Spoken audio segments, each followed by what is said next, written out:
Jamais je n'ordonnerai ce que vous réclamez. Vouloir que j'ordonne pour cette nuit l'assassinat d'un convalescent surpris en plein sommeil. Mais vous n'y pensez pas. Mère. Et puis quel homme? L'amiral que j'appelle mon père. Jamais je ne céderai cet édit. Comment pouvez-vous me réclamer sa mort? Il n'est que blessé. Son médecin dit qu'il s'en tirera et je m'en réjouis. Pas nous. D'autant que c'est nous qui avons commandité son attentat. Quoi?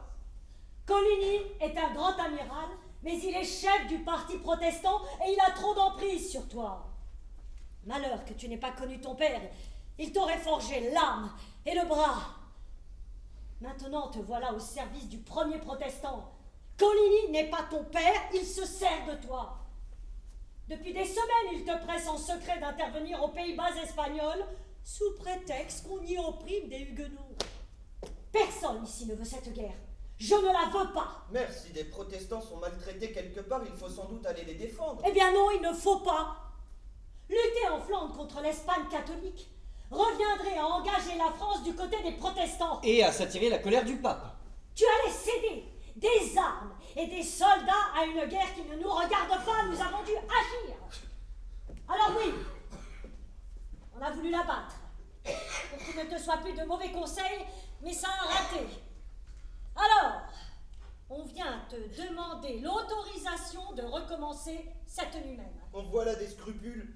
Vous étiez moins embarrassé quand vous aviez le doigt sur la gâchette. Pour accomplir ce que nous voulons, il nous faut ton autorisation.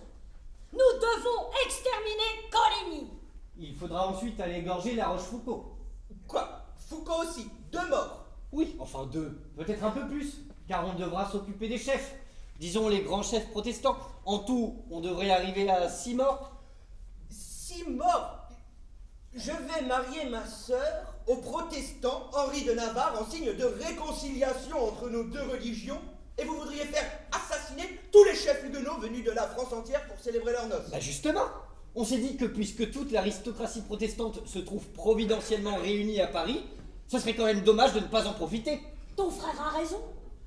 Pouvoir, en une nuit, couper la tête du monstre hérétique. Une chance qu'on n'en retrouvera pas de sitôt. Ils sont là, on en tue 10. Et c'est réglé.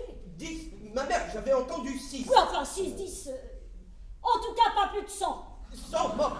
Jamais je n'ordonnerai ce que vous réclamez. Je préférerais que mon corps soit traîné dans la boue des rues de Paris. Mère, ce sera mentionné dans le monde entier comme le crime sanglant d'une tyrannie. Je l'avais dit qu'il n'oserait pas. C'est un faible et un lâche. Tu oses me dire ça? N'oublie pas, François, que tu n'es que le dernier et que par conséquent tu n'es rien. Cessez vos disputes infantiles. Et pourquoi, diable, a-t-il fallu que tu vendes ton frère aux Polonais? S'il avait eu 1 an de moins que toi et non le contraire, le Conseil royal n'aurait pas perdu autant de temps à le convaincre. Anjou, mon cher fils, mes chers yeux, lui, son ennemi, ne l'appellerait pas mon père. Vous n'aimez que lui. Anjou, Anjou, Anjou. Je passe mes journées à vous l'entendre louer. Je règne et c'est lui que vous chérissez. Mais Dieu a voulu que je sois l'aîné. Et c'est à moi que revient la couronne. Ni à Anjou, ni à Alençon, à moi. C'est moi le roi. C'est moi le roi. Merde.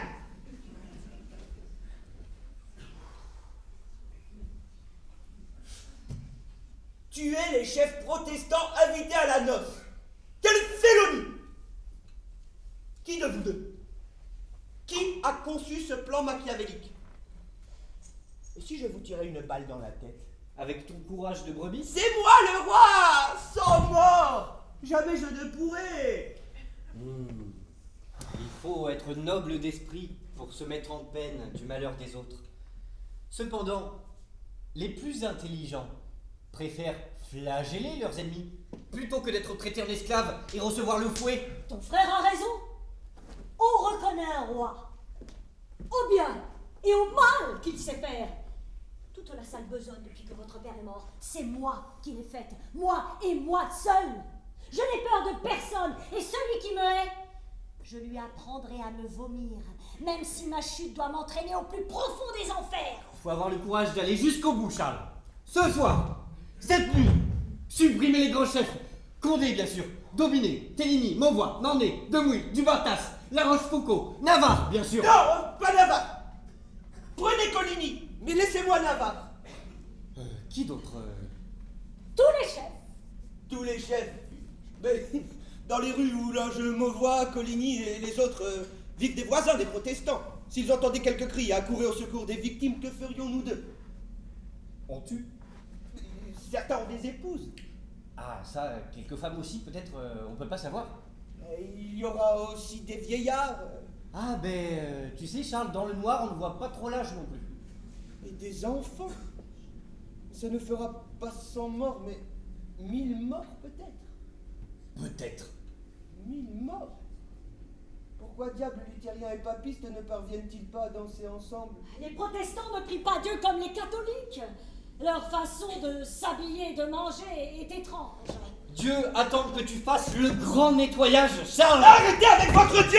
Il m'échauffe, il m'oppresse, il m'accable l'essence! Ils s'en prennent aux statues des saints, aux images pieuses. La semaine dernière, des hérétiques ont décapité une statue de la Vierge dans une chapelle parisienne. Sur les dalles des cathédrales, de la semelle, ils écrasent l'hostie. Charles, tu oublies qu'à Orléans, ils ont brûlé le cœur de ton grand-père. Les protestants sont pas des villes pour égorger les catholiques. Oh, mais ils ne sont pas raisonnables! Un mal violent exige un remède extrême, Charles. Paris possède environ 500 collèges, monastères, abbayes, prieurés et écoles, sans compter des milliers d'étudiants catholiques dans la force de l'âge. Tous ces hommes sont prêts à porter nos désirs à leur apothéose. Je ne voulais pas être roi! Je ne veux pas!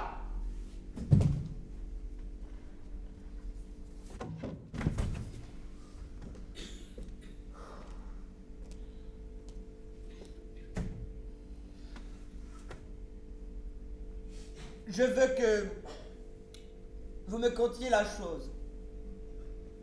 Comment cela se passerait-il?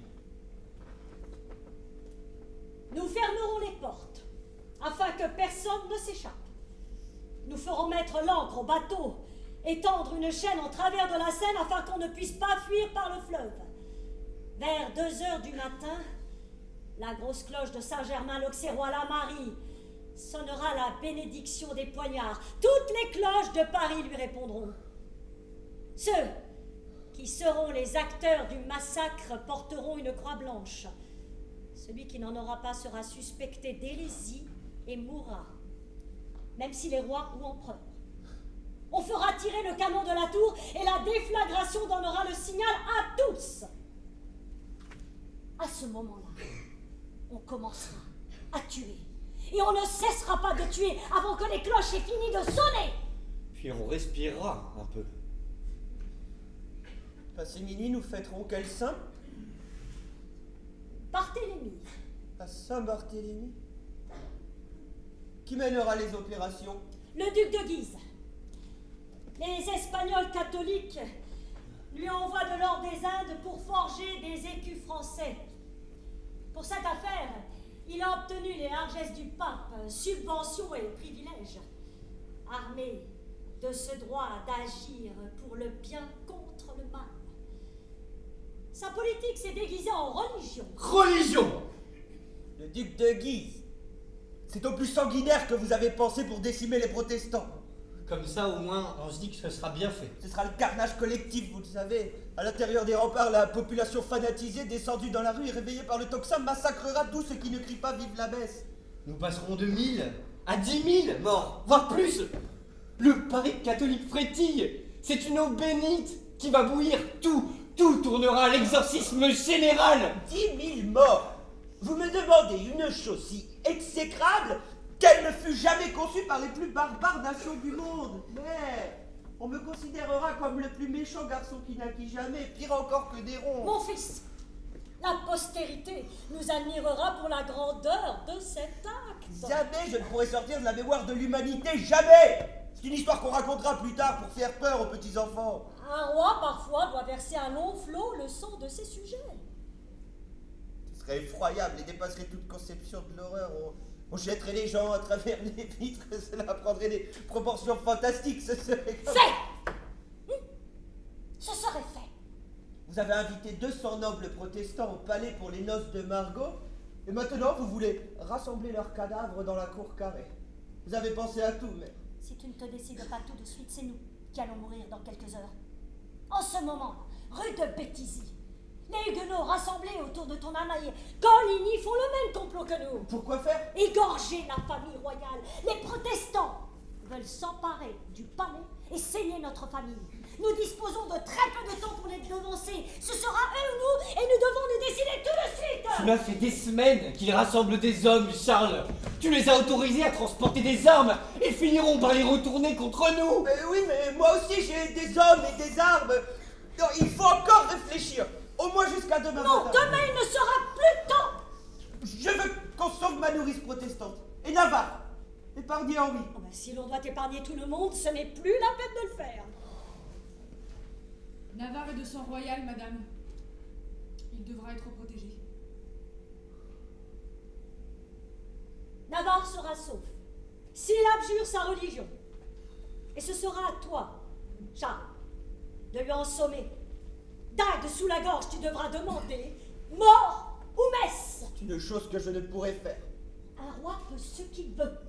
Et maintenant, tout est suspendu à ton ordre. Agissez comme vous le voulez, mère, c'est votre décision. C'est sur ton ordre seul que nous pouvons agir. Dis, je le veux.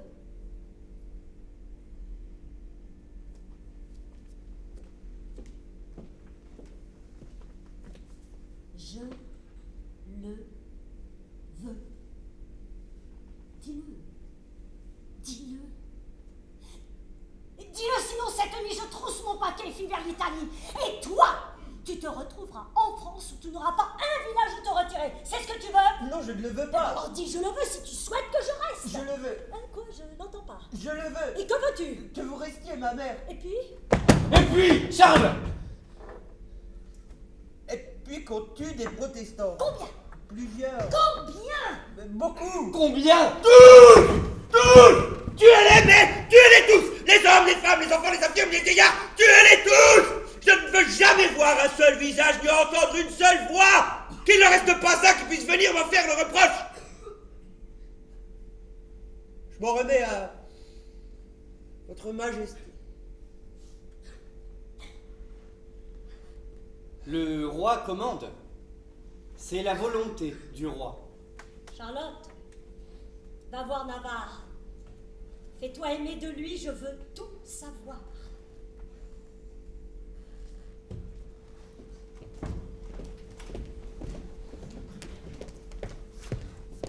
Oh, mordi!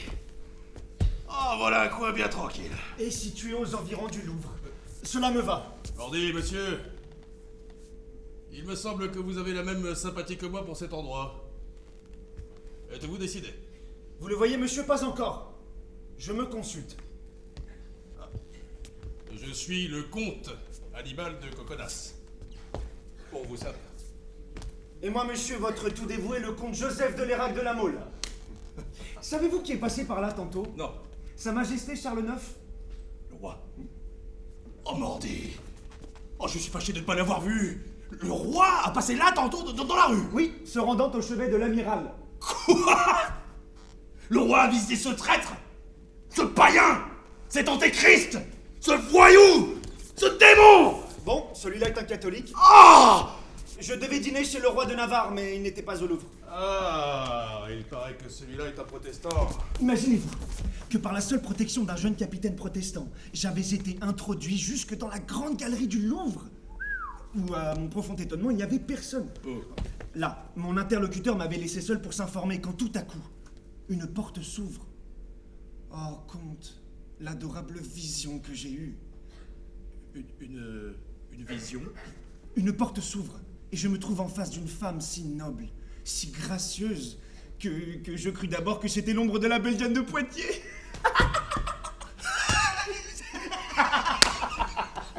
Qui revient du tantôt au Louvre.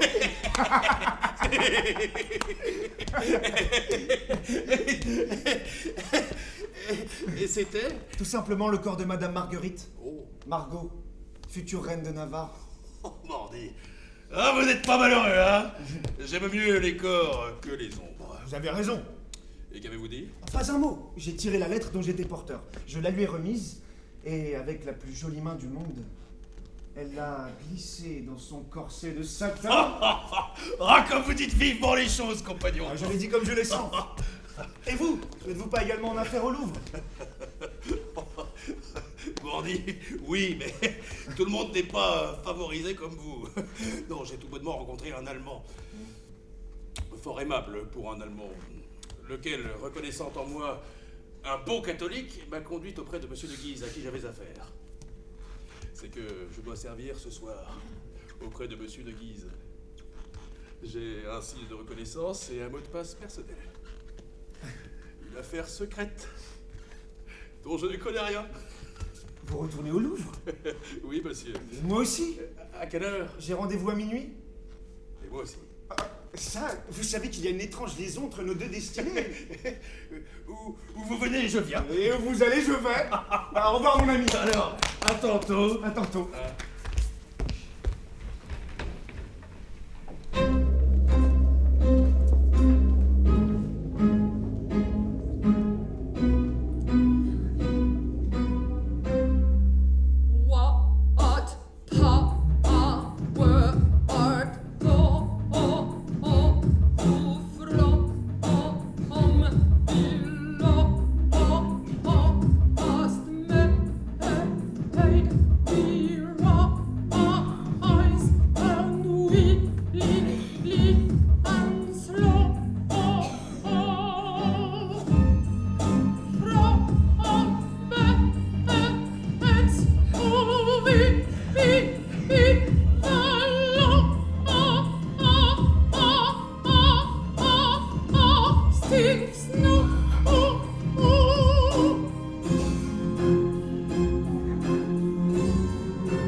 En te donnant ma sœur, je donne mon cœur à tous les protestants du royaume.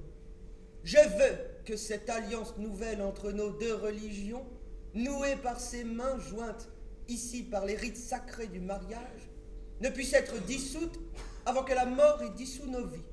Lève les yeux, Henri, tout Paris te regarde.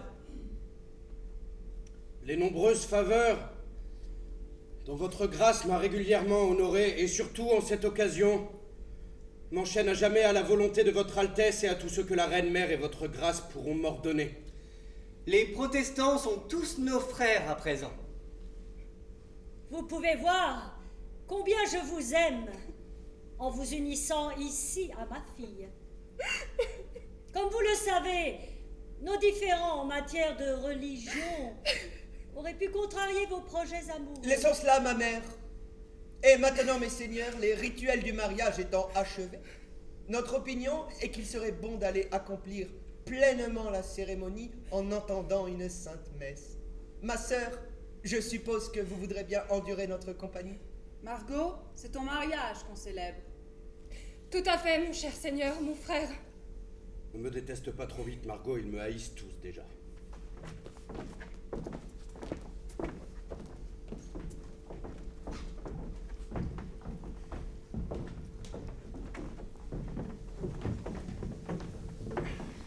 Charlotte, Sire,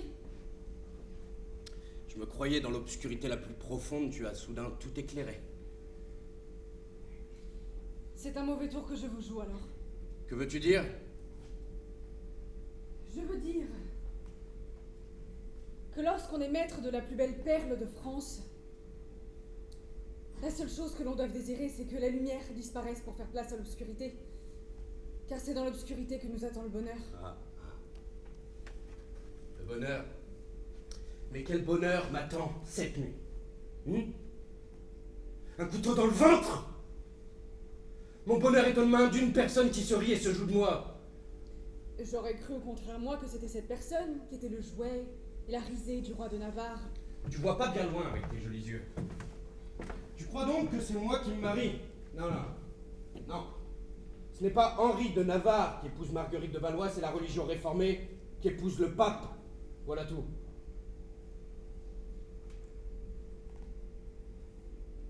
Votre Majesté aime Madame Marguerite, je ne vous en fais pas reproche. Dieu m'en garde, elle est assez belle pour être aimée. Si je vous eusse aimé, sire, il me faudrait mourir dans une heure. Dans une heure? Et pourquoi? La jalousie, monseigneur. La jalousie. Car dans une heure, la reine de Navarre enverra sa suite, et vous la vôtre.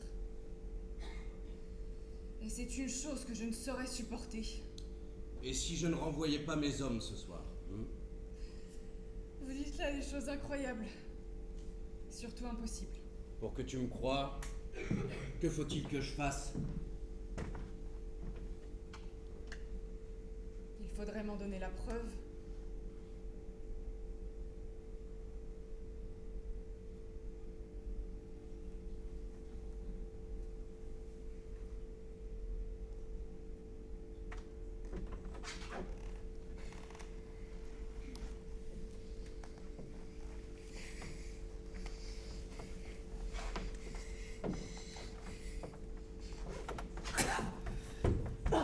C'est le baiser du diable que tu me donnes? Un baiser bien amer. Me crois-tu si naïf, Charlotte, pour ne pas déceler le venin derrière la douceur? Combien d'hommes sont passés par ton lit et combien en sont sortis vivants? Paris tout entier te sait l'espionne de la reine Catherine.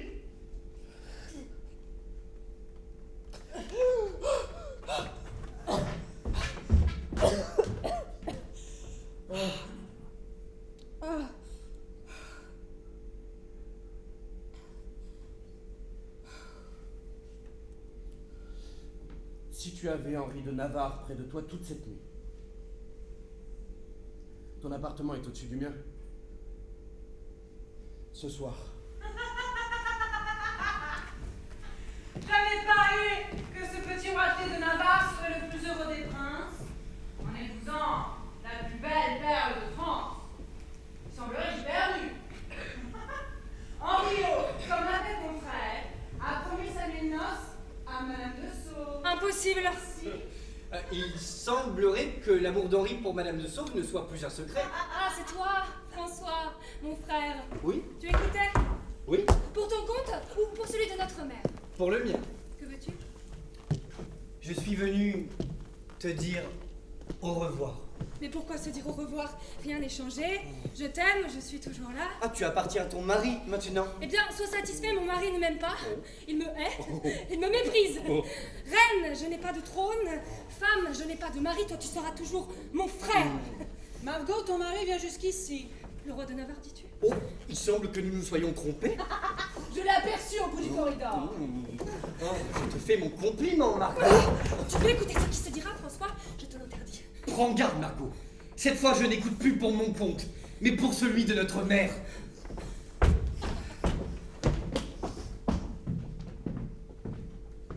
Eh bien, madame, ma présence a l'air de vous surprendre. Il était convenu que vous ne viendriez pas ce soir, ni aucun autre soir. Ne m'avez-vous pas dit vous-même que notre union était un pacte politique, une alliance, et non un mariage? Raison de plus pour que je vienne. Sinon, parler d'amour, parler politique. Nous sommes bien seuls. Oui? Alors causons. Madame, quoi qu'en disent les gens, notre mariage est, je le pense, un bon mariage. Je suis bien à vous et vous êtes bien à moi. Je ne vous comprends pas. Notre mariage est un bon mariage! Nous devons en conséquence agir l'un vis-à-vis de l'autre en bons alliés, puisque nous nous sommes jurés alliance devant Dieu. Eh bien, j'ai bon nombre d'ennemis. Dans quel camp dois-je ranger celle qui porte mon nom et qui m'a juré affection au pied de l'autel? Ce mariage n'est qu'un prétexte. Un piège? Lequel des deux? Vos frères me haïssent et la reine Catherine haïssait trop ma mère pour ne pas me haïr quelque peu moi-même. Taisez-vous! Si je vis, je serai roi de France! Mon frère est roi de France. Les deux autres lui succéderont s'il n'a pas d'héritier, et leurs enfants leur succéderont à leur tour. Vos atouts sont bien faibles. Vous croyez que votre famille vous protège, mais vous n'êtes qu'une monnaie d'échange. L'otage de vos frères! Mes frères, madame! L'otage de vos frères! Prêt à vous vendre contre un traité de paix! Taisez-vous! Je suis menacé de tous les côtés. Et contre ces menaces qui s'apprêtent à devenir des attaques, je ne peux me défendre sans votre secours. Car vous êtes aimé de toutes les personnes qui me détestent. Ce mariage me protège, oui, mais combien de jours, combien de mois, je l'ignore. Pareils discours sont bien dangereux. Si tu te fais, non pas mon ami, mais mon allié, Margot, je peux tout braver. Tandis que si tu te fais mon ennemi, alors je suis perdu. Tais-toi!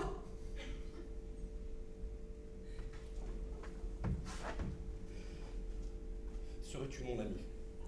Peut-être. Et mon allié, Margot, le serais-tu? Oui, certainement.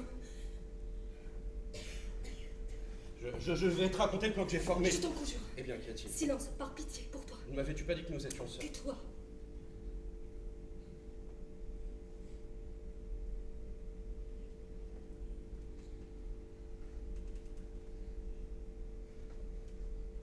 Ainsi c'est convenu.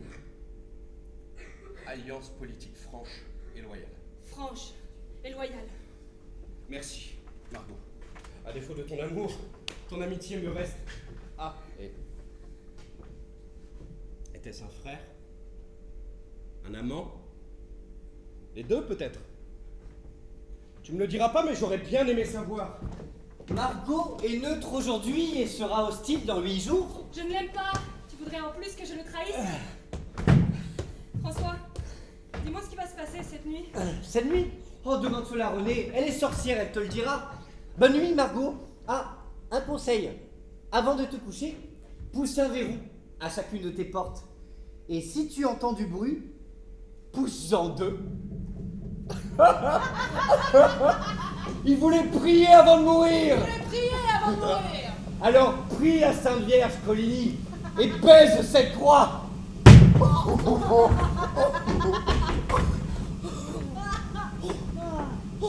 Oh Christ, mon sauveur! Christ? Salaud! Tu as le culot d'appeler le Christ sans l'intermédiaire de quelques saints? Seigneur, pardonne mes péchés! Saleté de Coligny! Saleté de Coligny! Dégénéré! Porte étendard des luthériens! Ta religion ne m'interdit pas de m'essuyer les pieds sur ton cadavre! Sur ton cadavre! Ah! Emmenez-le! On enverra sa tête comme présent à sa sainteté le pape! Puis nous le traînerons jusqu'à Montfaucon, où il sera pendu, enchaîné et crucifié! Non! Il y a des centaines de protestants que nous avons poussés dans la Seine, qui nagent encore et qui tentent de sauver leur vie. Qu'est-ce qu'on fait? On tue! Ouais! On les finit à l'arbalète! Ouais! Mettez des hommes sur le pont et qu'on leur tire dessus! Toi! Moi? Qui es-tu? Le comte animal de Coconas, sire, pour vous servir. Et du bon catholique? Mordi, le meilleur, sire. Alors jure sur cette croix, tu n'épargneras personne et tu tueras autant de protestants que tu trouveras. Mordi, Ça va être drôle. Et lui, est-il de la Légion? C'est un ami, nous avons soupé ensemble. Lui, c'est Joseph de l'Érable de la Mole. Tu es protestant? Bien sûr qu'il est protestant. Tu aussi es protestant. Oh, comte de Coconas, vous m'avez offert votre bras, servez-vous-en. Mais monsieur de la Mole a partagé une omelette avec moi, je ne sais pas si je dois- Oui, mais monsieur de la Mole est un hérétique. Il est condamné. Si nous ne le tuons pas, d'autres le feront. Voilà une raison, mais ça ne me paraît pas suffisante. N'a qu'à se convertir. Excellent. Récite le credo.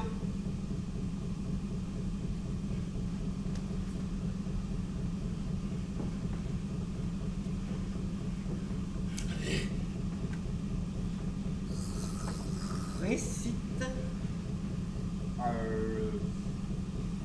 credo. Mais tu entends? Récite le credo! Credo unum deum patrem omnipotentem! Récite!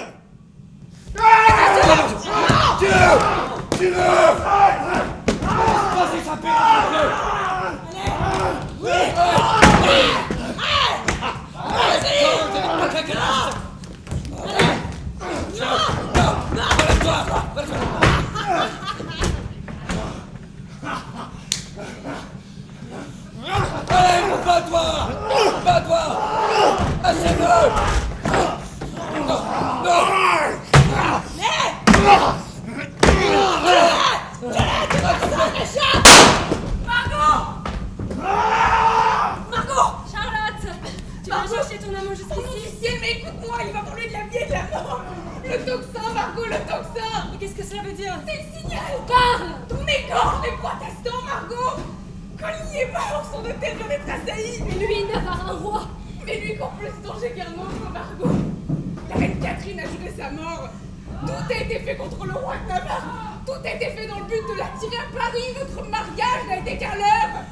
Et votre amour? Un moyen commandé par ta mère. Pour qu'il ne fût pas ton amant, pour qu'il reste accroché au roi et que le roi, n'ayant pas à lutter contre tes larmes, pût le faire tuer de lui-même de tes noces. Mais où est-il? Où est Henri? Je sais pas, je veux te demander. Il sort d'ici à l'instant. Je m'en vais trouver ma mère. Le roi de Navarre est sous ma sauvegarde. Je tiendrai ma promesse. Mais si tu ne peux pénétrer chez la reine. Alors je me tournerai vers mon frère Charles, égorge-tout jusque dans le Louvre. Oh Dieu, oui. Madame, on tue, on égorge mes frères, on veut me tuer aussi. Vous êtes la reine, sauvez-moi. Attendez! Oh, bah, je te tiens. Misérable! Garde que je me défende. Vous êtes chez la reine de Navarre. Assassineriez-vous une fille de France? Cet homme est chez moi. Il est libre. C'est la justice de Dieu! Il doit mourir comme les autres! Dieu n'a pas voulu qu'on tue cet homme. Vous n'aurez pas celui-là. Il faudra me tuer d'abord. Et pourquoi pas celui-là? S'il meurt, ce sera entre mes bras, pas dans les vôtres. Mais combien d'hommes avez-vous tué ce soir? Autant qu'il m'a été donné d'en rencontrer. Le jour du jugement dernier, vous serez heureux d'avoir au moins une vie épargnée. Notre Seigneur. Le jour du jugement dernier n'est peut-être pas si loin. Que direz-vous à Dieu? Mais que direz-vous à Dieu? Que vous avez aussi achevé les blessés. Que vous avez percé le cœur d'une femme catholique pour achever les blessés.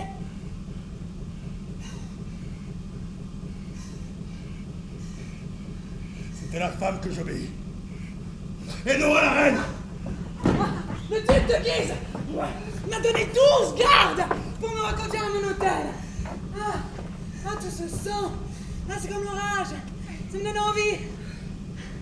C'est cet homme que tu caches entre nous et moi. Laisse-le, pour l'amour de Dieu. Tu parles de l'amour de Dieu lorsque tu as envie d'un homme. Mais tu es comme ta mère et comme tes frères qui parlent du Christ et des saints lorsqu'ils ordonnent la tuerie. Il n'a rien ordonné, je t'interdis de parler de ma famille. Oh, quelle terrible nuit. Je ne trouve pas. Moi, je suis pas une catholique. Mon Dieu, Quoi? c'est le jeune homme qui est venu tantôt qui m'a remis une lettre pour Navarre. Monsieur de la Mole. Oui, c'est un homme de Coligny. Vous êtes la reine. Vous êtes belle, madame. Margot, ton mari est arrêté, on le conduit chez le roi. Tu ne parviendras pas jusqu'à lui, les ordres sont donnés. Sois tranquille. Je trouverai le moyen, je te recommande ce malheureux. Henriette, aide-moi.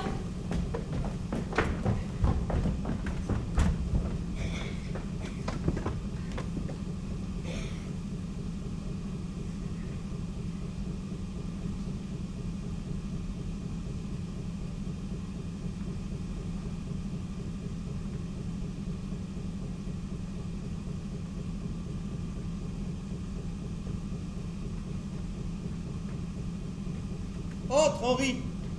Entre.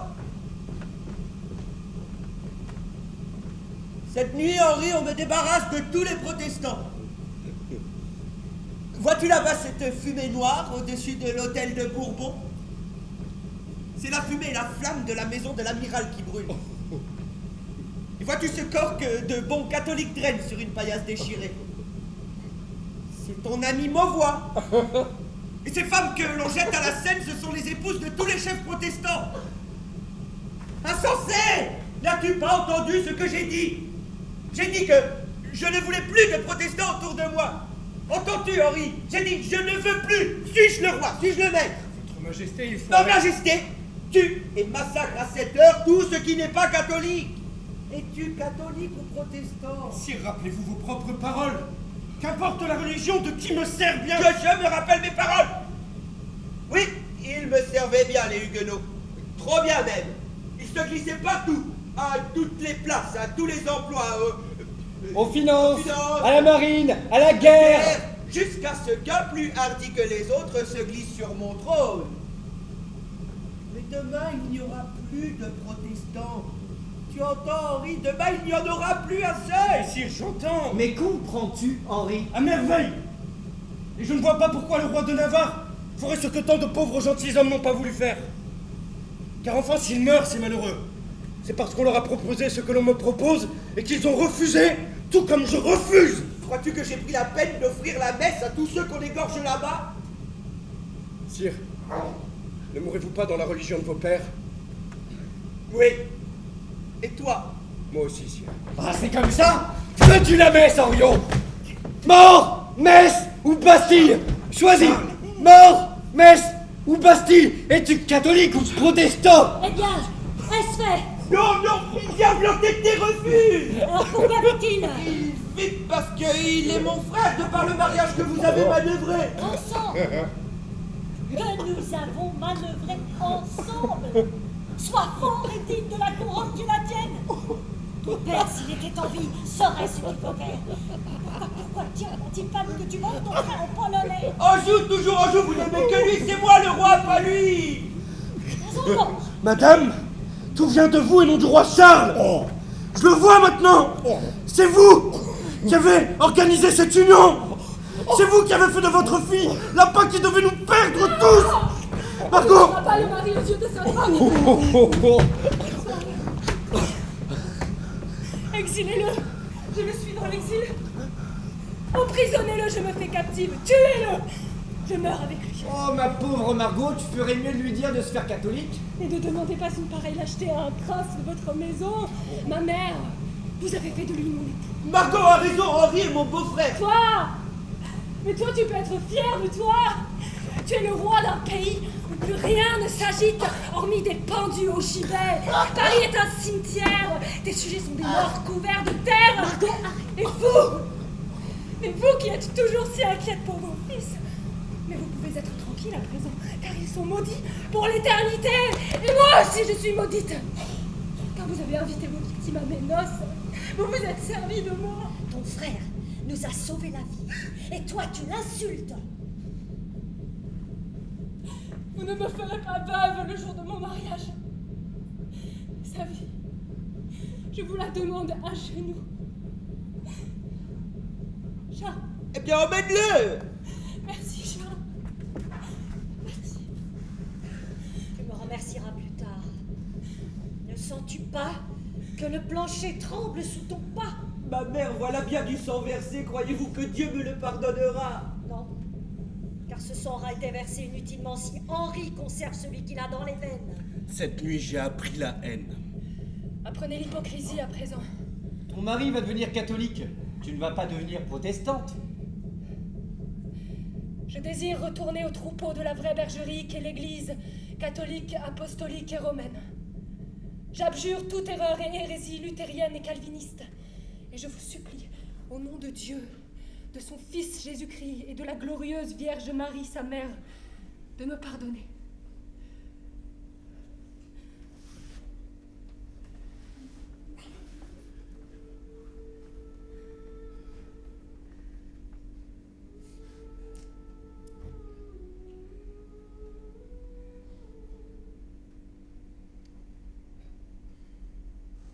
désire.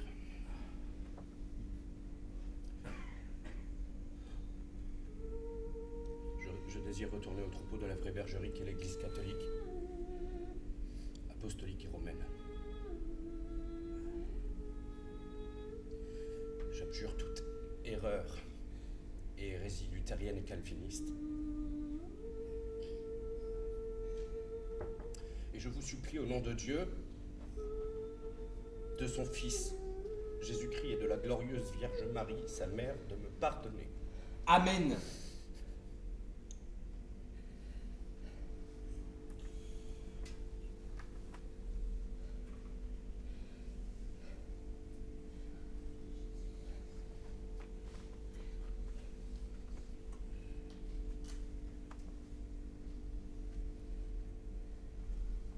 C'est bien, Henri.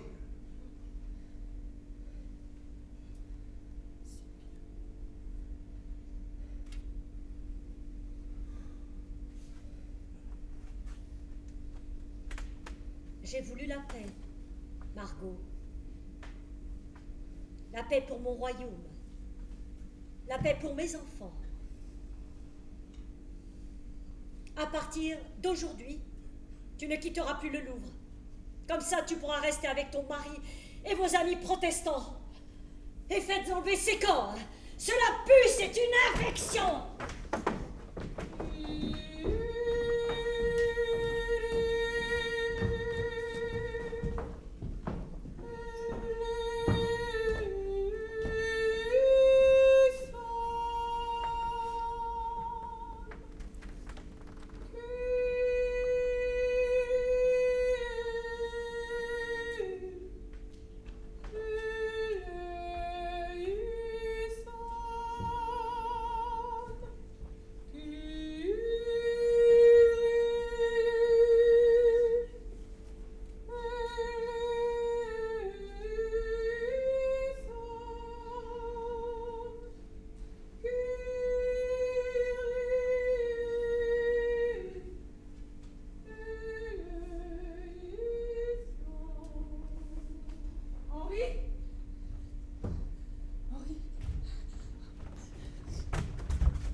Ne crains rien, ils sont partis.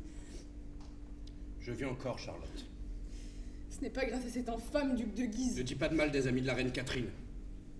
Est-ce que je maudis Renée, l'empoisonneuse de ma mère? Sans doute Dieu t'a fait plus fort et plus sage que les autres hommes. Mais voyons, soyons brefs car les circonstances nous pressent, soyons francs. Eh bien, parle. Est-il vrai que tu as abjuré la religion protestante? C'est vrai. Oui, mais est-ce des lèvres ou est-ce du cœur? On est toujours reconnaissant à Dieu quand il nous donne la vie. Dieu m'a visiblement épargné dans ce cruel danger. Mais cette abjuration, c'est une affaire de calcul. N'est-ce pas? Non pas de conviction, tu as abjuré pour que le roi te laissât vivre, non parce que Dieu t'avait conservé la vie. Quelle que soit la cause de ma conversion. Je suis catholique maintenant. Mais le resteras-tu toujours? À la première occasion de retrouver ta liberté d'existence et de conscience, tu la reprendras. Je sais que le duc d'Alençon convoite tes terres, ce n'est qu'une question de temps, mais la Navarre t'attend. Il ne s'agit pour toi que de gagner la Navarre. Dis-moi seulement que tu es un catholique forcé et je réponds de l'avenir. On ne force pas un gentilhomme de ma naissance, Charlotte. Ce que j'ai fait, je l'ai fait librement. Mais tu songes qu'en agissant ainsi, tu abandonnes, tu trahis tes amis?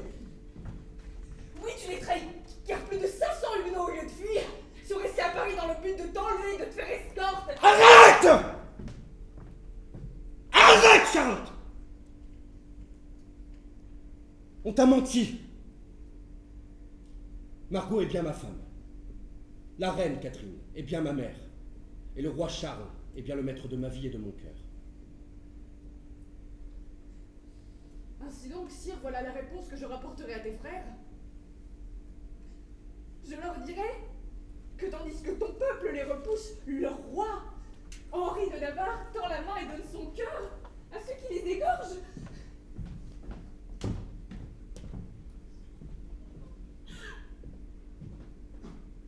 Par la mort, je n'étais pas venue ici pour entendre de pareilles choses. Voilà. Celui à qui j'avais donné ma vie et mon amour. Dehors! Allez, sortez! Entre, Margot. Entre. Ici, nous sommes libres en sécurité. Ni beau-frère, ni mari, personne. Oh, libre comme l'air, comme l'oiseau, comme le nuage. Comprends-tu ce qu'il y a de bonheur dans ce mot? Libre. Ah. Pauvre reine que tu es, tu m'as promis d'entamer les confidences. Ah, oui. Allons! Ne suis-je pas ta respectueuse servante devant le monde, mais ta folle confidente dans le tête-à-tête? C'est bien cela. Alors il y a du nouveau? Tout n'est-il pas nouveau depuis 3 jours? Je parle d'amour, moi, et non de politique.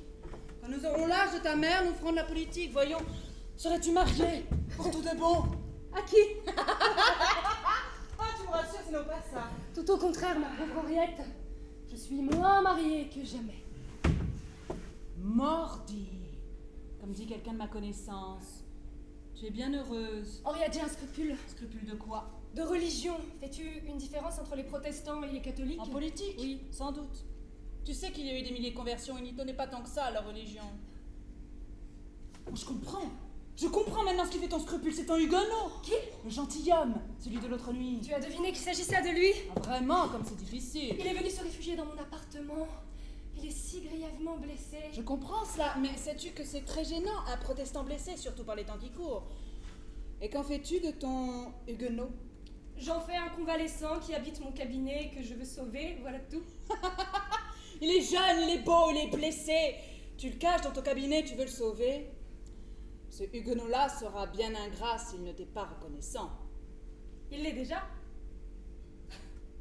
Tu veux me prier de te le garder le temps qu'il sera malade et de te le rendre quand il se portera bien? Tu es libre à l'hôtel de Guise. Tu l'as dit toi-même, tu n'as ni frère ni mari qui te contraignent. C'est l'affaire de 5 ou 6 jours. Il n'y a qu'une difficulté, Margot, c'est que le nid est occupé.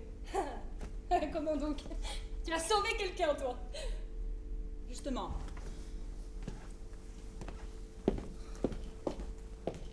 Henriette? Margot. Après avoir quitté le Louvre le soir de la Saint-Barthélemy, j'étais rentrée à l'hôtel de Guise, je regardais brûler et piller une maison, quand tout à coup, j'entends crier des femmes et jurer des hommes. Je m'avance sur le balcon, et je vois d'abord une épée, dont le feu semble éclairer la scène à elle seule. J'admire cette lame furieuse. J'aime les belles choses, moi. Je cherche naturellement le bras qui l'a fait mouvoir, puis le corps auquel appartient ce bras. Au milieu des cris, au milieu des coups, je distingue l'homme. Et je vois un héros. Oh, vois-tu, Margot, une émotion d'un quart d'heure. Comme jamais je n'en avais éprouvé auparavant. C'est une histoire admirable. Similaire à la tienne, avec cette différence que, servant mon roi et ma religion, je n'ai pas besoin de renvoyer monsieur Hannibal de Coconas. Il s'appelle Hannibal Coconas. Oui. C'est un terrible nom. Il est digne de ce nom. Alors, mon protégé refusé à l'hôtel de Guise. J'en suis fâchée. C'est le dernier endroit où l'on viendrait chercher un protestant. Fais porter ton huguenot. Tu permets que je m'informe de la santé de mon catholique?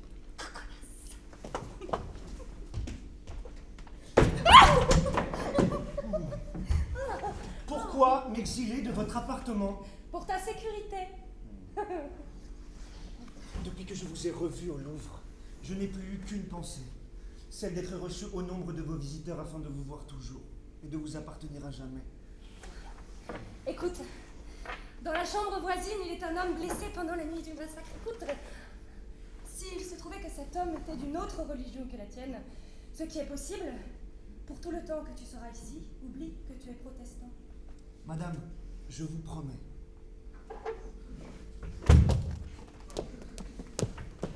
Au revoir, monsieur de la Mole.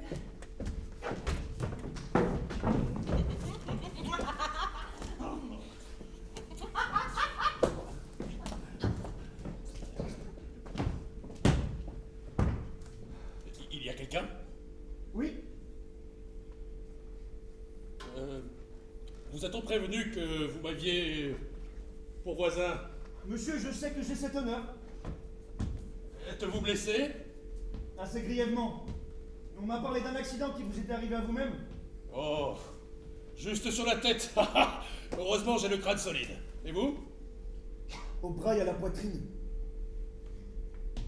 J'ai été abominablement trahi par un homme qu'à sa mine, j'avais jugé bon compagnon. Ah, vous m'intéressez, monsieur. Car votre histoire, c'est la mienne. J'arrive à Paris le jour de la Saint-Barthélemy. J'avais dans la nuit même affaire au Louvre. Je m'arrête dans la rue voisine devant une enseigne de la plus appétissante apparence. En même temps que moi arrive un homme. En même temps que vous. Oui, un drôle, taillé en compas. Cet homme était au service du duc de Guise. Et comment nommez-vous cet homme? Je n'oublierai jamais ce nom. Mais vous le dire ça, monsieur, je ne le peux pas. Tu n'es donc pas mort? Tu es vivant. Une arme, puisque je te retrouve. Tu es vivant. Tu es vivant. Ah, merci, mon Dieu. Je viens maintenant me punir de tous mes péchés. Ah. Grâce à toi, je vais pouvoir acheter tous mes crimes. Je n'ai pas le pouvoir d'absoluer des crimes de quiconque. Frappe-moi. Frappe-moi la boule. Je suis un être ignoble. J'ai découvert que j'avais en moi un autre homme. Un homme que je ne connaissais pas. Une bête. Un monstre. Mais ce qu'il y a de pire, c'est que ça m'a donné du plaisir. Un plaisir immense. Effrayant. La nuit du massacre. J'ai acheté au peuple 30 huguenots pour avoir le contentement de les tuer moi-même. Je leur ai promis la vie sauve à la condition qu'ils renient leur religion. Eh bien, tu sais, l'avou, certains ont accepté. Eh bien, je les ai tués quand même. Un petit coup de poignard pour mieux les voir languir, pour mieux les faire souffrir. Je te jure, le boule, tu es ma rédemption. Relève-toi, Niva. Relève-toi. On ne sommes pas seuls.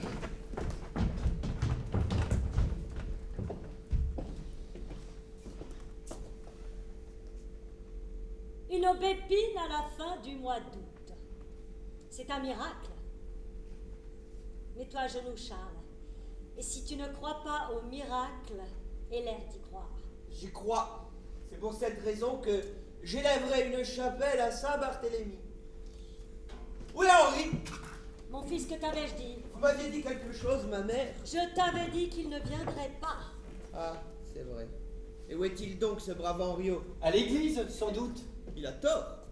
Il a tort. Les rues de Paris ne sont pas encore assez refroidies pour qu'un demi-catholique s'y hasarde seul. Le roi d'Espagne s'intéresse à toi.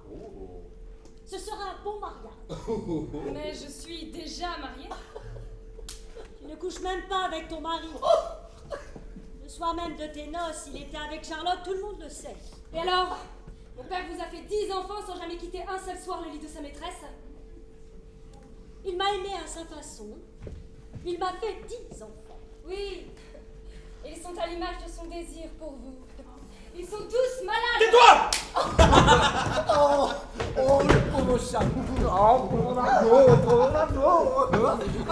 Mais c'est quoi ça? Cette cicatrice sur l'épaule? On voit les dents. C'est toi, Charles? T'as mordu Margot? Non, plus depuis très longtemps. C'est ton protestant qui a fait ça? Qui? Hein, la Mole. Un messager protestant, c'est Margot qui l'a sauvé, n'est-ce pas, Margot? C'est lui qui t'a fait ça. Ah, et la Nevers, elle regarde. Pas qu'elle aime ça, hein. Putain, j'aime cochon. Et toi, tu n'es qu'un chien. Derrière tes bijoux de femme. Ah, elle ne serait pas stérile, nous aurions un bâtard sur les bras. Que sais-tu de l'amour? L'amour peut vivre sans être réciproque. Moi, j'ai connu l'amour. J'ai aimé toute ma vie le corps d'un seul homme, je lui ai tout donné. Ma chair, mon sang, tout pardonné. Même ses trahisons. Que sais-tu du mariage? Tu es devenue la complice de ce paysan, vous n'avez rien en commun. Si. Les chaînes que vous avez attachées à nos pieds. Elles peuvent être détachées. Le roi d'Espagne oublie la mésalliance avec les protestants et aussi certaines choses qu'on lui a dit de toi. Ah oui? Quoi? Que la place est bonne à prendre dans le lit de votre putain de fille pour ravaler le royaume le jour où vous n'aurez plus un seul fils? Et de vous? On lui a dit que vous étiez une vieille femme dont les fils ne cessaient de mourir. Mes fils auront des fils. Ils n'en ont pas. Mon mari, lui, a la vie en promesse.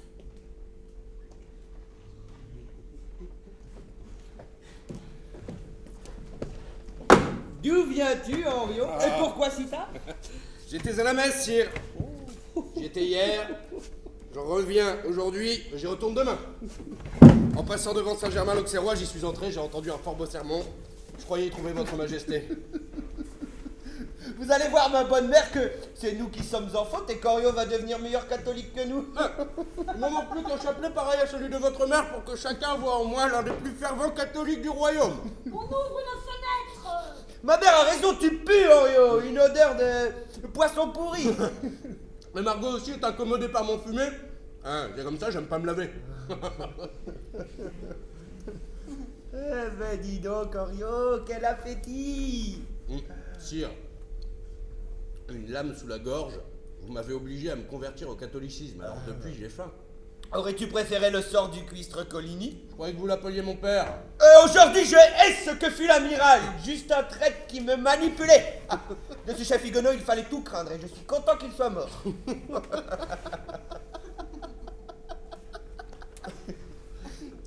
Pourquoi ris-tu?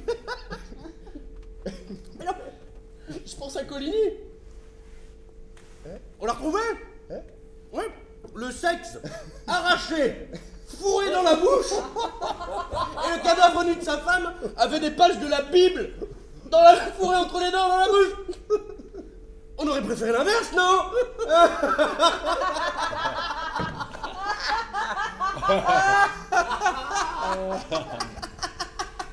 Tu parles de plus en plus en papisme. C'est bien. Profite de ton repas, Henriot. Demain, c'est vendredi, tu devras faire maigre. Venez, vous autres.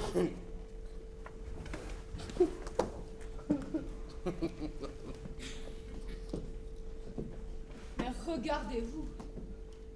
Le roi de Navarre est devenu la risée du peuple entier. Vous renoncez à votre religion, et maintenant vous renoncez à votre couronne. Mais je vous avais jugé plus ambitieux que cela. Me serais-je trompé, voyons? Causons. Oui, mais d'abord, nous sommes bien seuls. On dit que vous abandonnez la Navarre. On dit vrai. Et votre amitié soudaine avec mon frère Charles. Je lui dois la vie. Mais parce que vous avez consenti à abjurer. Parce que vous êtes mon époux et que ce mariage vous protège. Mais vous croyez qu'il est dupe, il vous faut partir. Ce serait une trahison. Mais la trahison, c'est de rester. Rien que le mot dans votre bouche est choquant. Il est trop vrai. Aujourd'hui, c'est vos amis que vous trahissez en plus de votre religion. Une lubie du roi. Et vous vous couchez à ses pieds. Ah. Vous ripaillez à la taverne comme deux soldats. Et j'ai cru en vous. Et aujourd'hui, j'ai honte. Il avait ma mort dans ses mains et m'a conservé la vie. Il est avec moi un homme différent. Mais toujours différent. Je le connais, c'est mon frère. On est presque jumeaux. Henri, un soir, vous m'avez demandé de vous protéger, je l'ai fait. Aujourd'hui, c'est mon tour. Accordez-moi la Navarre comme terre d'asile. Que veux-tu, Margot? Quand on a 25 ans et qu'on est à peu près roi, il y a des choses qui valent bien une messe. Il vous faut partir. Il vous faut fuir le plus vite possible. Retourner en Navarre, récupérer cette terre qui est là-bas. Ah! Écoute! Au dernier tintement de la cloche de Saint-Germain-l'Auxerrois, t'as dû songer à reconquérir ta liberté? Moi, j'ai dû songer à sauver ma vie. Alors oui, nous y perdrons la Navarre, je le sais. Mais c'est peu de choses que la Navarre en comparaison de la vie que nous y gagnons. Ah, c'est trop. Margot, je te jure! Ah, ne jurez pas. Ou si vous jurez, promettez-moi que vous portez pas de masque. Et que tout ce que vous venez de dire ici est la vérité.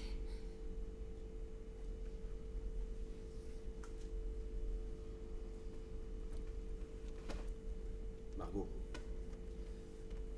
Alors jure-moi que nous sommes bien seuls. Non, jure-le! Il y a quelqu'un ici qui partage mon opinion et qui, comme moi, j'en suis sûre, n'attend qu'une occasion pour jouer sa vie sur votre fortune. Et ce quelqu'un, je le connais. Jugez-en vous-même. Charlotte? Je suis bien reste de le voir. Ça n'est pas ce que vous m'avez dit à notre dernière rencontre. Tu n'as pas compris. Sire, j'ai l'esprit peu subtil. Et dans ce que l'on me dit, je ne comprends que ce que l'on me dit. Le duc d'Alençon s'est emparé de toi? Réponds franchement. Mais c'est de votre faute. Pourquoi avoir si obstinément refusé le trône de Navarre que je venais vous offrir? Non mais vous me faites rire, hein, toutes les deux. Avec vos exclamations. On me surveille tous les jours. On m'enferme tous les soirs comme un prisonnier. Et on vient me parler de trône? de renversement, de révolte. À moi, Henri, prince toléré. Pourvu que je garde le front humble, que je renie ma religion, que je joue aux catholiques. Voilà. On n'est jamais seul. Et on veut que j'accepte ces propositions quand elles me sont faites dans une chambre que je ne connais pas, attenante à celle du duc d'Alençon ou de la reine Catherine. Vous êtes des enfants. Ou alors des folles. Mais ne pouviez-vous pas me laisser quelque espérance? Sinon par vos paroles, du moins par un geste, par un signe. Que prépare le duc d'Alençon? Que t'a-t-il dit? Que puisque vous refusez la royauté de Navarre, il l'accepte, lui. Aujourd'hui, je suis engagée aux côtés du duc d'Alençon. Alors tout est perdu. Non. Au contraire. Reste engagé, Charlotte. Car ce duc François est notre salut à tous. Que désire-t-il? Être roi? Parle-lui de couronne. Que veut-il? Quitter la cour? Fournis-lui des moyens de fuir. Sois bonne avec lui, Charlotte, comme tu le serais avec moi. Défiez-vous du duc, mon frère. C'est un esprit sombre, sans haine ni amitié. Sire, Préparez-vous à fuir et à combattre, car le moment est venu. Vous savez que demain, il y a chasse au vol le long de la Seine, c'est-à-dire sur toute la longueur de la forêt.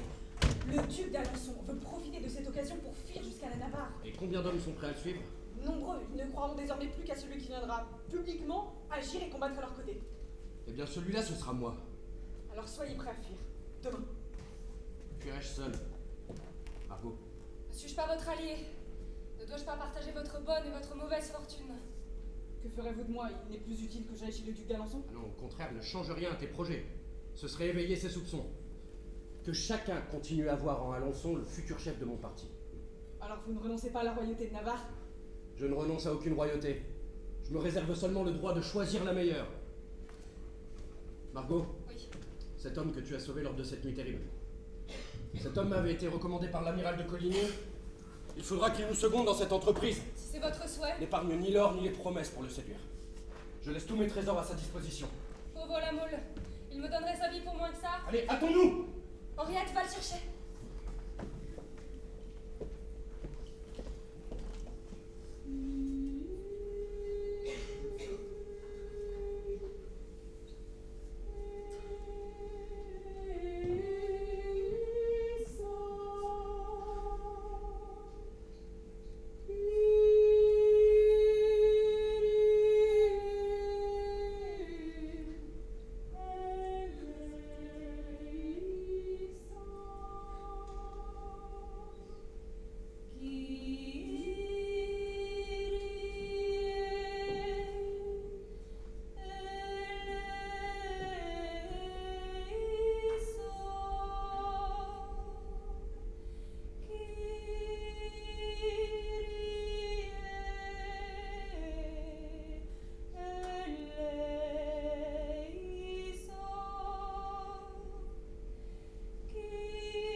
Maintenant que nous sommes seuls, parlons. Sérieusement? Oui, intimement.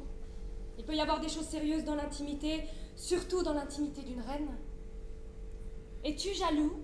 À en perdre la raison. De qui es-tu jaloux? Du monde! Vous êtes si belle que le monde entier doit vous aimer. Écoute, épaisse bien tes paroles avant de me répondre. M'aimes-tu assez, la moule, pour te réjouir si je devenais véritablement reine? C'est-à-dire la maîtresse d'un véritable royaume. Margot, je vous aime assez pour désirer ce que vous désirez. Ce désir fut-il le malheur de toute ma vie. Noble cœur, tu es pur. J'accepte ton dévouement et saurai le reconnaître.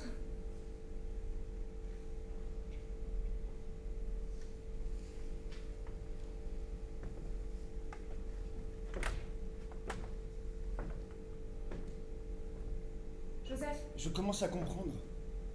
Oui, cette royauté de Navarre, vous la convoitez. Henri de Navarre vous y pousse. Le duc d'Alençon conspire avec vous, n'est-ce pas? mon frère conspire pour son compte, laissons-le s'égarer. Dis, tu m'aideras? Si nous réussissons, alors vous arriverez un jour en Navarre avec votre mari, alors vous serez protégée. Je sais. Vous serez la maîtresse d'un royaume. Et tu seras mon maître et mon sujet à la fois. Je vous aime tel que vous êtes aujourd'hui. Nue, offerte, abandonnée de tous dans cette maison, sans passé, sans avenir, sans famille. Je suis avec toi du côté des opprimés. Je ne veux plus retourner du côté des bourreaux. On dit que vous avez aimé, quelquefois. On dit que vous avez aimé souvent et que votre amour a presque toujours porté malheur aux objets de votre cœur. Si bien que la mort, jalouse sans doute, vous les avez presque toujours enlevés. On dit que vous conservez le cœur de ceux qui vous ont aimé dans des boîtes en or, autour de votre lit. On dit cela. Eh bien, qu'un seul de vos regards promette de faire de moi le plus heureux et le plus aimé de vos favoris. Et disposer de ma vie, de mon âme, de mon salut.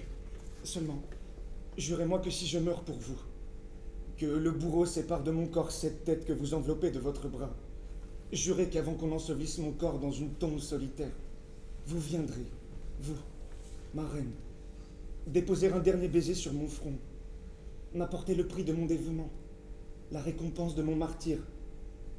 Jurez. Je le jure. Venez demain avant la chasse. Nous partirons à 6h du Louvre. Et avec Navarre, nous tenterons de partir seul à pied. Alors vous serez avec lui. Oui. Adieu, Joseph. Adieu. Je ne suis plus un vulgaire favori. Et je puis porter haut cette tête à laquelle est réservé un si grand avenir. Adieu, ma reine.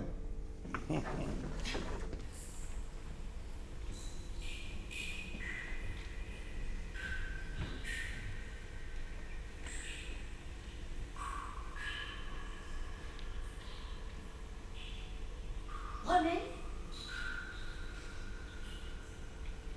René?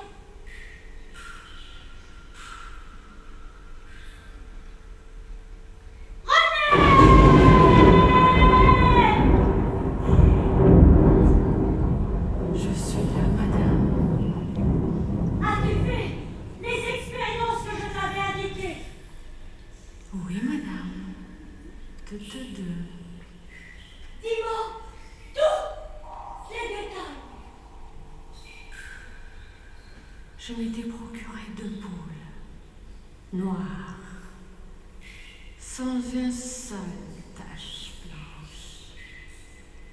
J'ai attaché la première sur le petit autel et je l'ai ouvert la poitrine d'un seul coup de couteau. Un seul, n'est-ce pas? Eh bien, Elle a jeté 3 cris.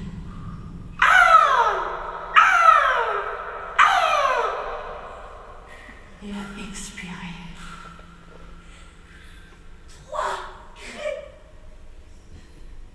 trois morts. Et après, Le foie penché à gauche contre l'habitude. déchéance. Déchéance. Triple mort suivie d'une déchéance. Sais-tu que c'est affreux, René? Ah oui, madame. Effrayant. Et la seconde victime, celle dont tu devais consulter le cerveau. Je lui ai tranché la tête. Elle a poussé 3 soupirs. Que vas-tu? Ils mourront tous les 3.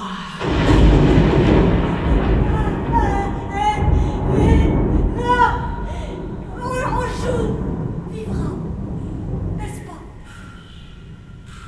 Il régnera 14 ans. Il succédera au roi Charles. Alençon lui succédera à son tour. Le duc d'Alençon n'atteindra pas sa 30e année. Mais il aura un fils. René, l'un de mes fils aura un fils. J'ai observé les sinuosités de la pulpe cérébrale. Et j'y distinguai en fibres sanglantes une lettre.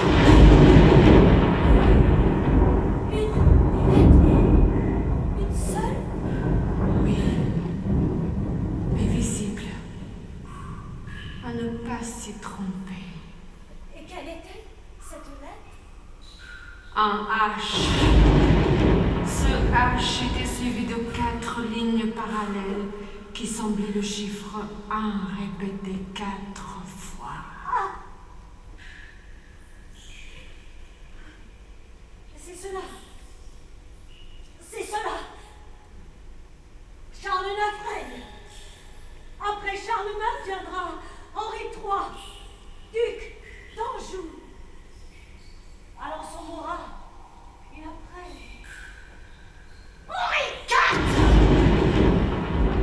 Navarre. Toujours lui. Et je croyais que cette nuit terrible avait changé quelque chose. Nous en avons tué 6000. Et lui, il est vivant.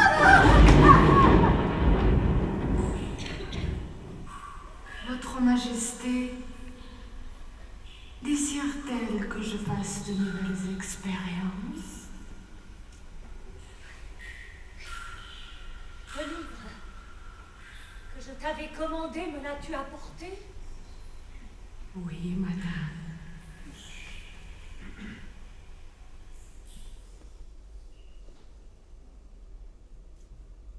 Tu sais, le Navarre est plus ami que jamais avec ton frère, il ne se quitte plus. Non, je ne le savais pas, mais je me doutais qu'il devait en être ainsi. Cependant, ma mère, comme Henriot est un homme prudent, cela ne l'a pas rassuré. De sorte? De sorte qu'il prépare toute chose pour sa fuite. Ah, tu crois? Eh bien moi, j'en suis sûre. Eh bien, ma mère, que pensez-vous qu'il faille résoudre? Je crois qu'il faut le laisser partir. Le laisser nous échapper? Il part, mais ne nous échappe pas. Je ne vous comprends pas. Écoute-moi bien, François. Ta sœur va bientôt être veuve. René, qui est astrologue fort habile, m'a prédit que le roi de Navarre était sur le point d'être atteint d'une de ces maladies qui ne pardonnent pas et auxquelles la science ne connaît pas de remède. N'y touche pas! Sais-tu enfin garder un secret? C'est un ouvrage sur l'art d'élever le faucon. Il n'en existe que 3 exemplaires au monde, passionnant pour qui veut apprendre la volerie. Que dois-je faire? Porte-le chez Navarre. Attention. Les feuilles du livre, imprégnées d'une mixture d'arsenic, sont restées collées les unes aux autres. Il faut mouiller son doigt feuille après feuille pour arriver à les tourner. Cela donne beaucoup de peine et...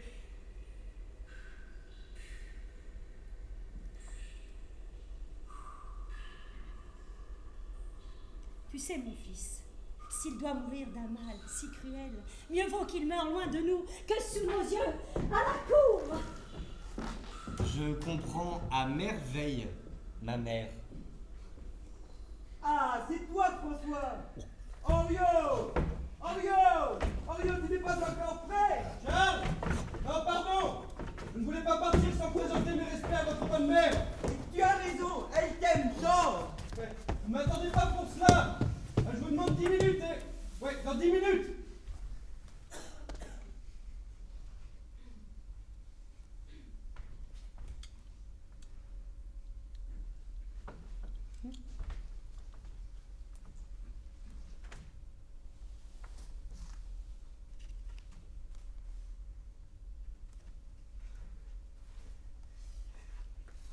Il est encore là?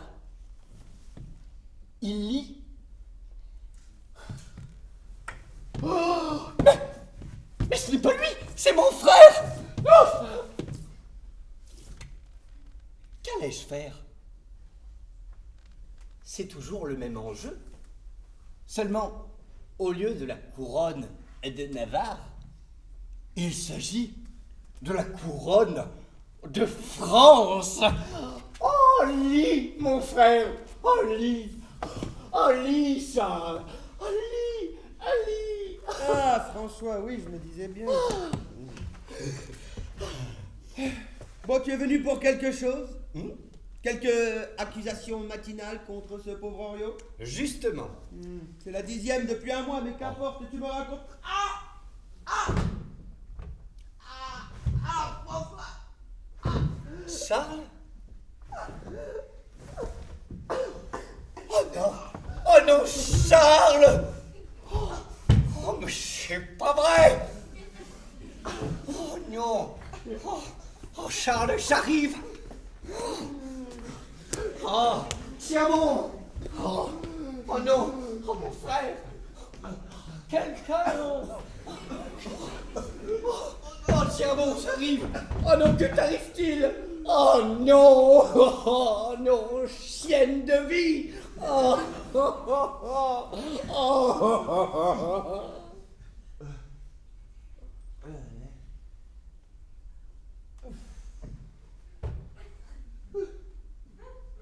Ça va mieux.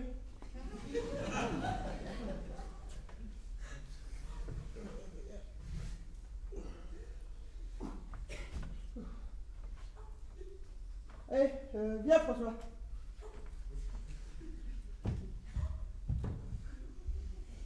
Il a goûté 10 fois le poison. Il est mort.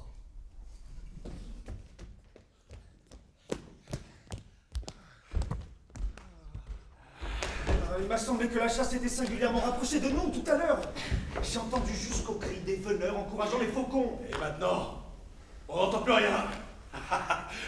Je t'avais bien dit que c'était un mauvais endroit pour l'observation. On n'est pas vu, c'est vrai, mais on ne voit pas. Je reconnais dans tous les préparatifs de cette entreprise le sens d'un véritable conspirateur. Ah! Le mot a échappé. Enfin, nous conspirons donc. Oui, nous conspirons. Si toutefois c'est conspiré que d'aider dans leur fuite un roi et une reine qui conspire. Ah, c'est cela dans tous les pays du monde, mon pauvre Lamoule. Être complice d'une conspiration et être complice d'une conspiration, c'est conspirer. Tu ne sortiras pas du dilemme, mon pauvre Lamoule, tout rêteur que tu es. Coconas, je te l'ai dit et te le répète, je ne te force pas le moins du monde à me seconder dans cette aventure. Eh oh, Mordi! Qui donc prétend que tu me forces? D'abord, je ne sache point un homme qui puisse forcer Coconas à faire ce qu'il veut pas faire. Ensuite, crois-tu que je te laisserai aller seul? Surtout quand je sais que tu vas au diable. J'aime mieux mon ami que ma maîtresse, que toi. J'aime mieux ta maîtresse que ton ami. Oh, Coconas! Ce n'est pas de l'amour que j'ai pour Margot, c'est du délire, de la folie, de la religion. Chut! Qu'y a-t-il? Cette fois, j'en suis sûr. J'entends quelque chose. Tu n'entends rien? Non! Tu dis que nos deux parpaillons sont dans ce pavillon? Oui, sire. Je ne vois ni Henri ni Margot, tu me les avais promis, François. Oui, Charles, c'est qu'ils se sont enfuis. Enfuis? Non pas, sire, les voilà qui viennent. Mon Henriette! Et qui viennent comme deux époux. Par ici, Henriot, par ici. D'où venez-vous? De la chasse. La chasse était au bord de la rivière et non dans la forêt. Et François, vous avez piqué tous les deux vers la forêt. Mon faucon s'est emporté sur un faisan. Et comme je n'ai pas pu le rappeler, j'ai pris le parti de le suivre. Et ces deux huguenots étaient-ils de ma chasse? Sire, je suis bon catholique. Silence! Joseph! Non, sire, ces hommes ne sont pas à moi, mais peut-être à votre frère, le duc d'Alençon. Moi? N'avez-vous pas accepté le trône de Navarre auquel j'ai renoncé? Accepter le trône de Navarre? Tu acceptes le trône de Navarre? Sire! J'aimerais bien une fois dans ma vie savoir à quoi m'en tenir. Misérable petit sanglier! François, arrête! Bon, interrogeons cela. À qui appartenez-vous? À personne, sire. Vous n'appartenez à personne. Non, sire. Et que faisiez-vous quand on vous a trouvé? Eh bien, mon ami Lamoule et moi-même utilisions de faits de guerre et d'amour. Monsieur de la Mole, tu es l'amant de Margot, n'est-ce pas? Oui. Tu as bon goût. C'est bien. Bon, François, qu'on emmène ces hommes à Vincennes. Charles! Qu'est-ce que tu as? Ma gorge, je brûle. C'est comme si j'avalais des charbons ardents. Qu'y a-t-il? Je l'ignore. Charles!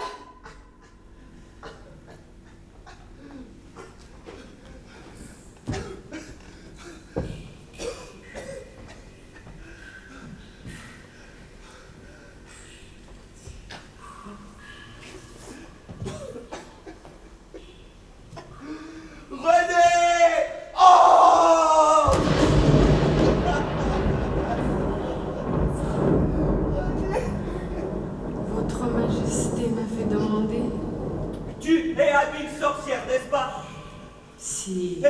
Tu en sais plus dans certaines matières que les plus habiles médecins. Votre Majesté exagère. Non, ma mère me l'a dit. Et d'ailleurs, j'ai confiance en toi et j'ai mieux aimé te consulter toi qu'un autre. Tiens, regarde le cadavre de ce chien et dis-moi, de quoi est-il mort?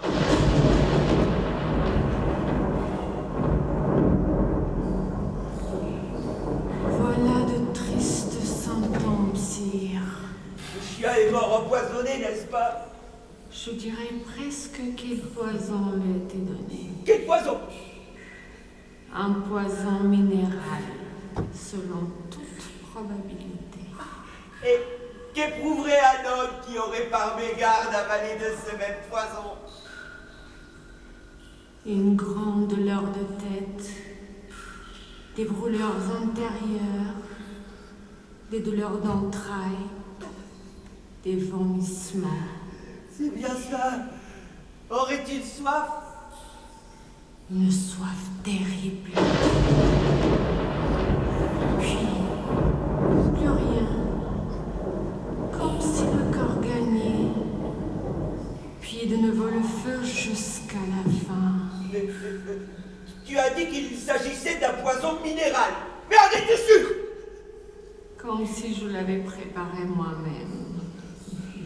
Et le contrepoison? Tu n'en connais pas? Sire, c'est un poison terrible. Il ne tue pas tout de suite, cependant. Il tue lentement, mais sûrement. Peu importe le temps que met le corps à mourir. Mais à quel propos toutes ces questions, sire? Votre Majesté a-t-elle une idée de la façon dont ce chien a été empoisonné? Connais-tu ce livre? Sire, je vous jure. René, tu as empoisonné la mère d'Henri de Navarre avec des gants de senteur. Tu as empoisonné le prince de Portion avec la fumée d'une lampe. René, je te ferai enlever la chair, lambeau par lambeau, si tu ne me dis pas à qui appartient ce livre. Ce livre m'appartient. C'est la reine Catherine qui l'a pris chez moi. Pour le faire lire à Henri de Navarre. Non!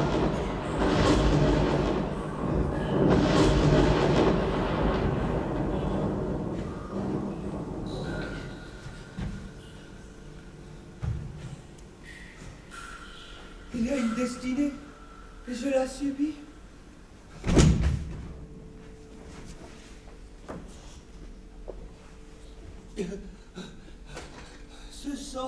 Ce sang. Eh bien, Charles, comment vas-tu? Mieux nourri, c'est mieux aller que de s'approcher de la mort quand on souffre comme je le fais en ce moment. Toujours cette sueur de sang, toujours. C'est le sang des protestants qui coule à travers toi, mon pauvre Charles. Crois-tu? Mais mon frère et ma mère et Monsieur de Guise en ont répandu tout autant que moi. Oui, mon enfant, mais c'est toi le roi, c'est toi qui les as autorisés à le répandre. Je ne les haïssais même pas. Tu le sais, toi, Doris? Oui, je le sais. Tu as goûté la foi protestante en buvant mon lait. Ils m'attendent, je les vois. Ils transpirent du sang tout comme moi. Que dirais-je à Dieu lorsqu'il me questionnera?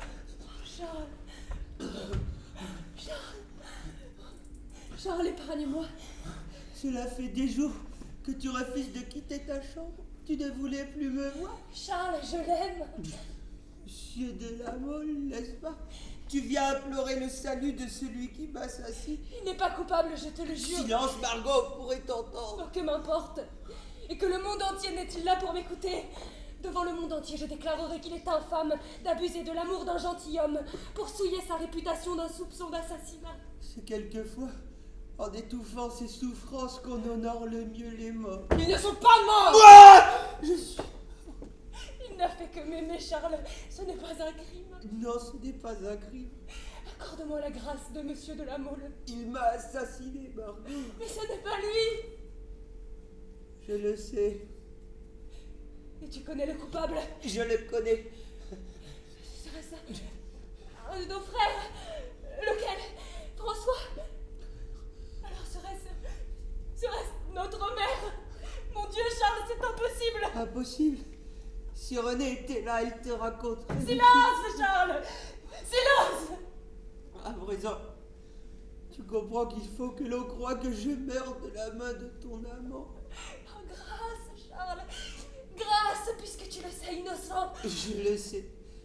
Il faut qu'on le croie coupable.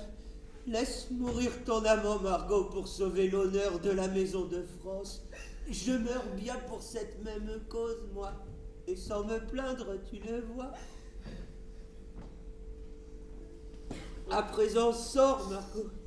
La reine Catherine de Médicis veut causer avec son fils bien-aimé.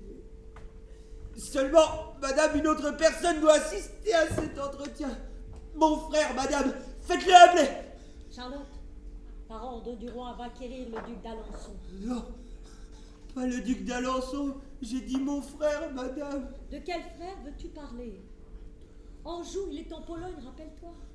Je veux parler d'Henri, et non du duc d'Anjou, Henri de Navarre. Lui seul est mon frère, et lui seul sera mes dernières volontés. Navarre? Le paysan? Crois-tu que je céderai à quiconque, surtout à un étranger, le droit de t'assister à ton heure suprême? Droit qui est mon droit de reine, mon droit de mère? Vous n'êtes pas plus ma mère, madame, que le duc d'Anjou est mon frère. Depuis quand celle qui donne le jour n'est-elle plus la mère de celui qui l'a reçu? Depuis que cette même mère ôte ce qu'elle a donné. Que veux-tu dire? Je meurs, madame, d'avoir trop lu ce livre.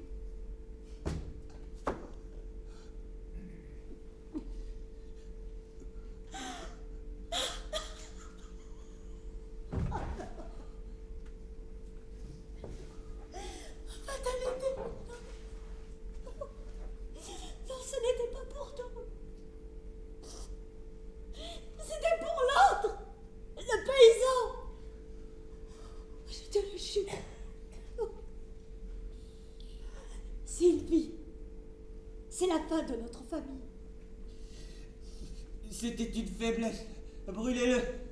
Il ne faut pas qu'on sache les faiblesses des rois. À présent, madame, faites appeler mon frère. Vous entendez? Mon frère Henri de Navarre, avec qui je veux parler à l'instant même au sujet de la régence du royaume. Vous m'appelez mon frère? Le paysan, Henri, que viens-tu faire ici? Je viens voir mon frère, qui est malade, que l'on dit mourant. Tu m'aimes donc, Henri? De tout mon cœur, sire. Non, j'étais bien tourmenté dans ma vie. Tu as beaucoup souffert sous mon règne où ta mère est morte. Et ne parlons plus du passé, sire. C'est que le présent est à peine à moi et l'avenir ne m'appartient plus. Je meurs, Henri, vois-tu? Je meurs. Je rempare tous les pores de ma peau le sang des protestants tués à la Saint-Barthélemy. Madame, je veux vous dire que j'ai trouvé un régent qui puisse prendre en dépôt la couronne et qui la garde sous la main et non sur la tête. Ce régent, saluez-le. Le voici. C'est le roi de Navarre. Quoi? Vous ne répondez pas? Vous n'obéissez pas! Non! Je n'obéis pas, non! Je ne réponds pas! Jamais ma race ne pliera la tête sous une race étrangère. Jamais un Bourbon ne régnera en France tant qu'il y restera un Valois. Prenez garde, madame. Il ne faut pas longtemps pour donner un ordre. Il ne faut pas longtemps pour punir des meurtriers, des empoisonnés. Eh bien, donne donc cet ordre si tu oses. En attendant, moi je vais donner les miens. Henri, as-tu entendu le bruit des armes que l'on préparait? Elles sont préparées à ton intention et viendront te tuer jusqu'ici, jusque dans la chambre du roi.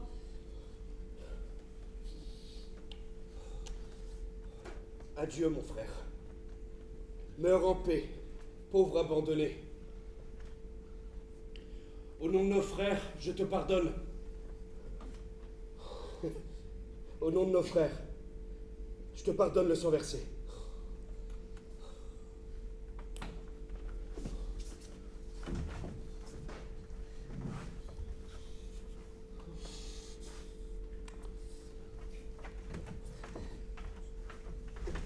Mon Dieu, je viens à toi sans sceptre et sans couronne.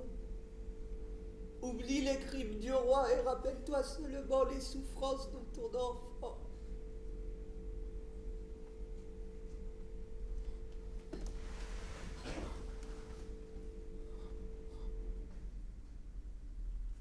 Le roi est mort.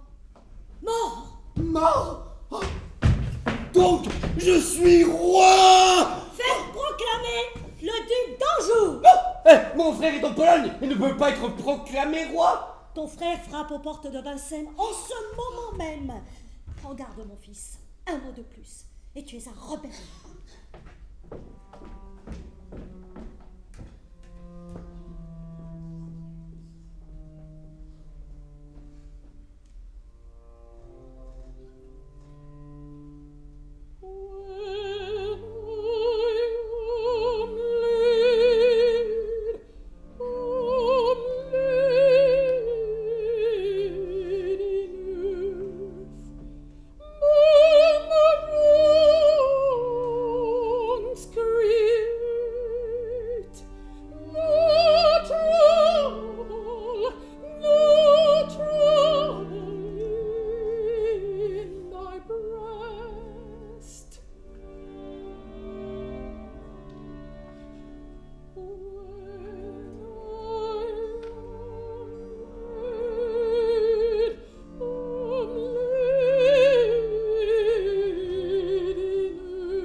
Vous ne les avez pas quittés, n'est-ce pas? Qu'ont-ils fait? Qu'ont-ils dit? Mon ami et moi, nous avons besoin de savoir cela. D'abord, là-bas, quand Joseph ne pouvait pas marcher, son ami l'a pris dans ses bras comme il le fait d'un enfant. Quand le peuple les a vus, tous deux si jeunes, tous deux si beaux, frères par la douleur, le fort portant le faible consolant le fort. Mon Dieu! En arrivant sur la place de grève, en apercevant l'échafaud, Joseph dit à l'autre, « Ami, je voudrais bien mourir le premier. » Et d'un seul coup, n'est-ce pas? Ajouta Hannibal. « Si vous avez à vous reprendre, reprenez-vous sur moi. » Hannibal prit son ami dans ses bras et le monta sur l'échafaud sans l'aide de personne. ou plutôt sans vouloir que personne ne touchât. Joseph disait, regarde bien autour de nous, Hannibal. Regarde bien. Je suis sûre que nous allons les revoir. Pas un mot de plus. Joseph. Hannibal. Je t'appelle et tu ne me réponds plus. Tes yeux me regardent et ne me voient pas.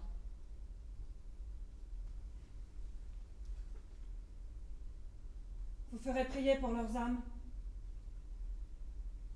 Tu viens? Je reste. Margot, le sang coule sur ta robe. Quelle importance. Pourvu que j'ai le sourire aux lèvres.